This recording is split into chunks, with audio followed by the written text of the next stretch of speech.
Assalomu alaykum qadrdonlarim. Uy sharoitida qiyin uchun mashqlar.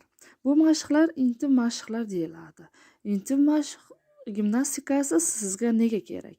Qiyin mashqlari yordamida torayadi, bachadon tushgan bo'lsa ko'taradi, siydik tutolmaslik o'rniga keladi, to'shakda xohish organizm oshadi, qorin yo'qoladi, jinsiy aloqalarni quruqlik, og'riq va yel chiqishidan xalos bo'lasiz.